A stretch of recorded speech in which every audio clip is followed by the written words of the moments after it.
Tesi ai uwo Black Stars Hotel ho dia na ekoso ho. Oba mamemo achire mo akwa am from Alisa Hotel. That is based on Ghana Black Stars team no. Or more based in said when it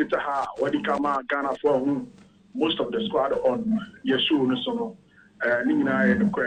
the first one, latest one I'll be here, then discuss our folk. Yesu, me no Casablanca no atuto no wapia awon impama ono wo hwehwe team no preparation of some ayelo no ono so betimi a pass through na fe ono so atimi akọ ebedu ha no mazali 10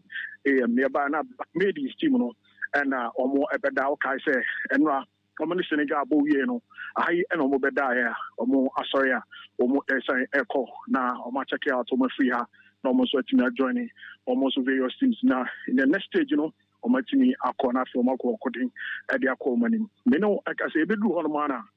Black Stars equipment officer Sulis Zampa EBP there was a vehicle from Ghana Football Association and the equipment and so by boss ne Jesus on the training or picking they call inside almost say almost between prepare towards the game in Nigeria for everything but then again players me no say enum and almost insider or mother almost home train paying for time who between here free and the money chemu e kumase nti arrive no kaka players no eba kaka me no say Gideon Mensah Edmond Ado Yao Yabua and afi Jojo Walcott omo and so enyina e wo inside na fi and Yadom we muni players oba Dennis Kosa kan ho a omo ye numa omo insider equipment officer no and so it me say omo ebitimi ai bia kama nti oba ha no say aye tamdin players no wana ba kwa be join o wana ba kwa be join so at the end of the day no me sure say by 5 p.m. no there most of the players that's when inside film meet me join already party what town onyen dru ha say we should follow so town onyen dru ha say but odu ani chemu ha say na che say players no mo ha na panyi ba kwa ye hu omo e wo ha say omo say o meet na bo omo ahwe na say o mo sha say omo adikan abana omo ebo no bia koyi adama na senior national team the Black Stars of Ghana nti oba ha dia high din dimadi no gusu koso Ghana ebo abo the players no and so kaka omo timi arrive ha ye the Emma Orange Sports Live so and so I don't know ba na esi horse esi ai no GFA car omo be yi equipment omo de be na so omo be ye training na for checks on players no mabano and no so intino say omutiminya be a 15 plus there and it's like it's a training ebitimi akoso ewo as a car has an sana team no atimi akokuma so now the yenya confirmation but omasha say bobo omo na fe omo do mani apemu ewu kumasi nti bi omo ye bia no preparation towards kumasi a team no asha say so omo and so but yes ochina no mbeko kumase na na se ene nyame adoma ochina anopa na team no betimi akokumase so hwe omo arrive na dodo na nyumei na omo betimi adwani team no nti sana nchemu kaka no esiti download was squad no report and say obisia team no ewo kumase okay nti download was squad num de watie no na obisia omo kumase but okoye no wan shada hu mpanyimfo bia say bia omo wo lobby ho o ma serious omo ekoba hu Ghana mpanyimfo bia sa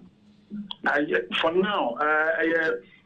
equipment officer no na ohia wo di ni jumadi up and down so we hear the boss here ne Jesus ne bibs or the be training no ono na very important but na fi wo hwe inside so there Black Stars and for playing for Kaka and so insider said they work on some serious meetings Kaka so koso one more say place na arrive and bia and so bit me aye come and so far the Kaka yehu Alisa Hotel ha and so no Skinny yabada say live pictures and video fantastic report Alisa Hotel there was a mu bia no dia mama no team no na omo bus see you more prepare omo niam omo fa bibia na omo de akopiem ewo Kumase Skinny yabada say de be si ho bia be sa aba na enu adi nkomo Pastor Obama Fatis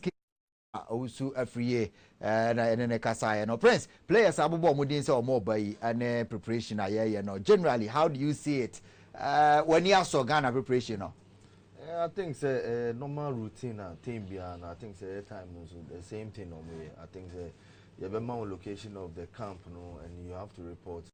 omo mobile delay games maybe Europe no maybe omo mobile Sunday no I think said the next day now we're flying to wherever we do no ABA and then you made I think say most of the players no they will be available. You beat me who the actual squad. So I think the preparation is okay. Preparation is the gidi via the Yanni say on be do Kumasi. and the Adam Reading on also Abba camp oka team no ho. Abrantia Fano Dennis Kosa House of Folk Taylor Okana Sem last time they say o deserve call up and penny for a friend. Yeah, coach only in this again and on fresh our boy on the national team. There be a shape player and the movement or the bobo. So we just number 3 position or team corner or you pull out or be able to drive ball or to me we are now. So what you say material for blaster. Okay. The Dennis Kosa House of Folk or non so anya call up say obviously akai ede ama Black Stars team no. Na emrantia matete omudi no ebi enie pacho okay. Ya kona yenhwe. Felix Afenajan Martini Dean Felix Afenajan Martini Dean say obetimi aba your Roma 4 player yi Ishaku and so ebeba Baba Idrisu ewo team nom Joseph Edu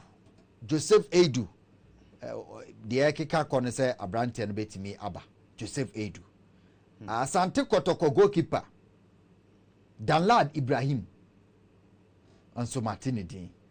ti minim one Richard Atano 3 goalkeepers now say they call camp the akana de metwen kakra na yahwe Christopher Antwiaje obohum Germany ono so ne din e wo list no ti Jordan Ayew edie ya wakwa akonya COVID according to reports according to several sources minim so betimi aba ba betwen akosi Wednesday no matimi clear no me pese 2 gentlemen omo etie your head coach Otuado Prince oni Otuado ball kakra na I think so me Germany no. Okay. Not our own but okay one na mbo okay you best akuti. Please subscribe, like and share.